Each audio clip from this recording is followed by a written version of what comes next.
Assalamualaikum warahmatullahi wabarakatuh.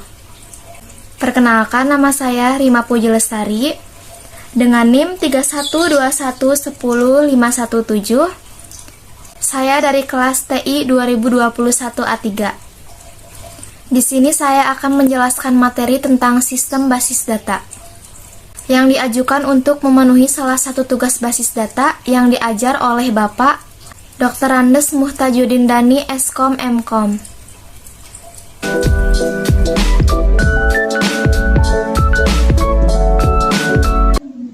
Sistem basis data merupakan salah satu elemen penyusun yang sangat penting dalam menunjang keberhasilan sistem informasi manajemen. Semakin lengkap, akurat, dan mudah dalam menampilkan kembali data yang termuat dalam sistem basis data, maka akan semakin meningkatkan kualitas sistem informasi manajemen tersebut. Basis data memiliki peran yang sangat penting dalam perusahaan. Informasi dapat diperoleh dengan cepat berkat data yang mendasarinya telah disimpan dalam basis data. Sebagai contoh, mekanisme pengambilan uang pada mesin ATM sesungguhnya didasarkan pada pengambilan keputusan yang didasarkan pada basis data. Pada materi sistem basis data, ada beberapa submateri yang akan saya jelaskan. Yang pertama, konsep basis data dan sistem basis data. Yang kedua, komponen sistem basis data. Yang ketiga, abstraksi data. Yang keempat, model-model data. Yang kelima, struktur data. Yang keenam, elemen-elemen sistem basis data. Dan yang ketujuh, sistem manajemen basis data. Materi pertama, konsep basis data dan sistem basis data. Yang pertama, saya akan menjelaskan konsep basis data terlebih dahulu. Basis data adalah suatu kumpulan data terhubung yang disimpan secara bersama-sama pada suatu media, yang diorganisasikan berdasarkan sebuah skema atau struktur tertentu, dan dengan software untuk melakukan manipulasi untuk kegunaan tertentu. Basis data mempunyai beberapa kriteria penting, yaitu yang pertama bersifat data-oriented dan bukan program-oriented. Yang kedua, dapat digunakan oleh beberapa program aplikasi tanpa perlu mengubah basis datanya. Yang ketiga, dapat berkembang dengan mudah baik volume maupun strukturnya. Yang keempat, dapat memenuhi kebutuhan sistem-sistem baru secara mudah. Yang kelima, dapat digunakan dengan cara-cara yang berbeda. Pemanfaatan basis data yang pertama sebagai salah satu komponen penting dalam sistem informasi, karena merupakan dasar dalam menyediakan informasi. Yang kedua, menentukan kualitas informasi yang akurat, tepat waktu, dan relevan. Ketiga, mengurangi duplikasi data atau data redundancy. Yang keempat, hubungan data dapat ditingkatkan. Yang kelima, manipulasi terhadap data dengan cepat dan mudah. Dan yang keenam, efisiensi penggunaan ruang penyimpanan. Lalu yang kedua, saya akan menjelaskan tentang konsep sistem basis data. Sistem basis data merupakan sekumpulan basis data dengan para pemakai yang menggunakan basis data secara bersama-sama. Personal-personal yang merancang dan mengelola bisnis data serta sistem komputer untuk mendukungnya. Terdapat beberapa hal yang harus dipatuhi pada file basis data agar dapat memenuhi kriteria sebagai suatu basis data, yaitu yang pertama, data redundancy, yaitu penyimpanan item data yang sama lebih dari satu. Yang kedua, data inkonsistensi, yaitu munculnya data yang tidak konsisten pada area yang sama untuk beberapa file. Yang ketiga, data terisolasi. Hal ini disebabkan oleh pemakaian beberapa file basis data. Hal ini harus dihindari karena akan mengakibatkan data atau informasi yang dihasilkan kurang lengkap atau kurang akurat. Yang keempat, ada security problem. Hal ini berhubungan dengan masalah keamanan data dalam sistem basis data. Yang kelima, integrity problem. Hal ini berhubungan dengan unjuk kerja sistem, agar dapat melakukan kendali pada semua bagian sistem, sehingga sistem selalu beroperasi dalam pengendalian yang penuh. Materi yang kedua yaitu komponen sistem basis data. Komponen-komponen pada sebuah sistem basis data antara lain, yang pertama, perangkat keras, yaitu berupa komputer dan komponen di dalamnya antara lain prosesor, hard disk, dan memori. Yang kedua, sistem operasi, yaitu program yang mengaktifkan sistem komputer dan melakukan operasi-operasi dasar dalam komputer. Yang ketiga, basis data. Data di dalamnya mengandung sistem terpadu dan berbagi. Yang keempat, DBMS atau Database Management System, yaitu perangkat lunak yang menangani pengelolaan basis data secara fisik.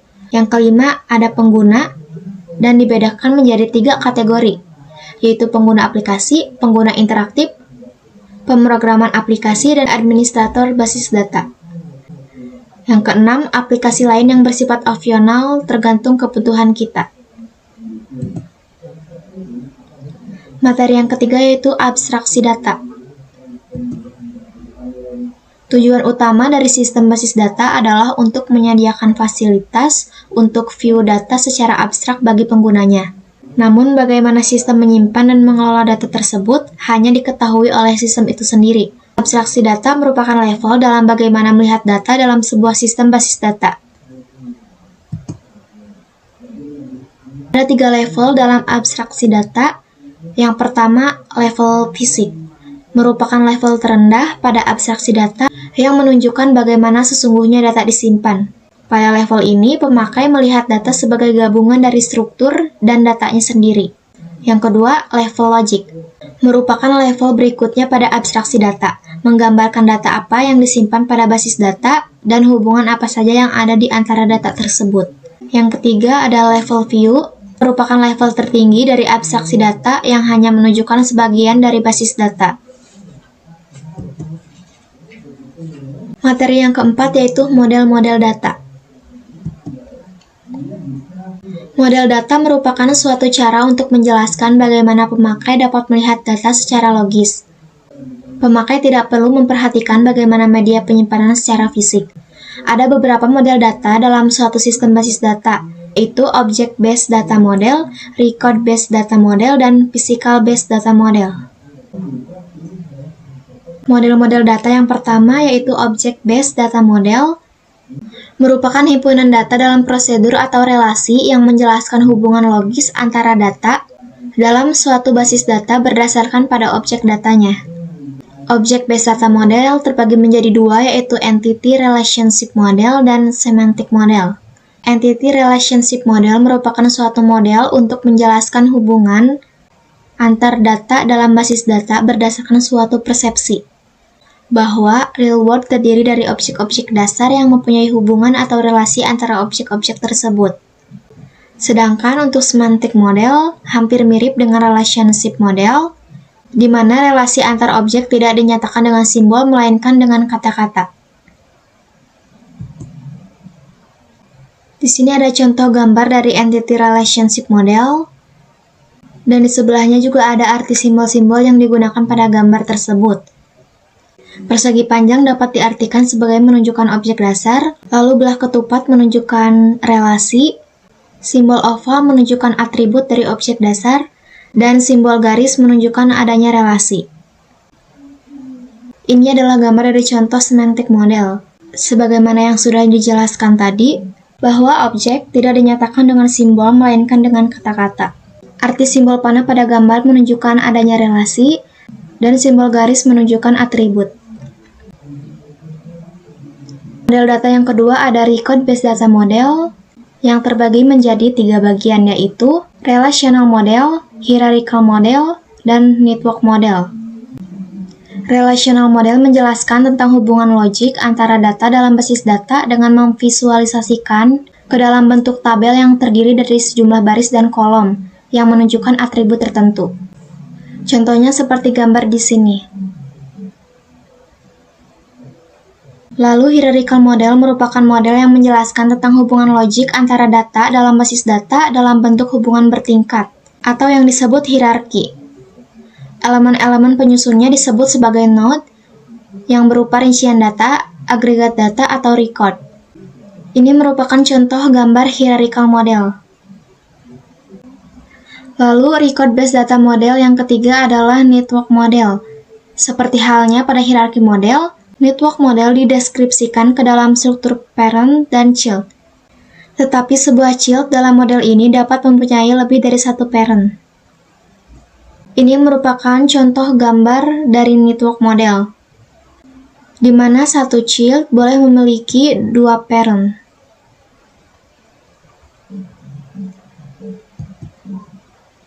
Lalu model-model data yang ketiga adalah physical based data model yang digunakan untuk menjelaskan pada pemakai tentang bagaimana data-data dalam basis data disimpan dalam media penyimpanan yang digunakan secara fisik. Model ini lebih berorientasi pada mesin. Materi yang kelima yaitu struktur data.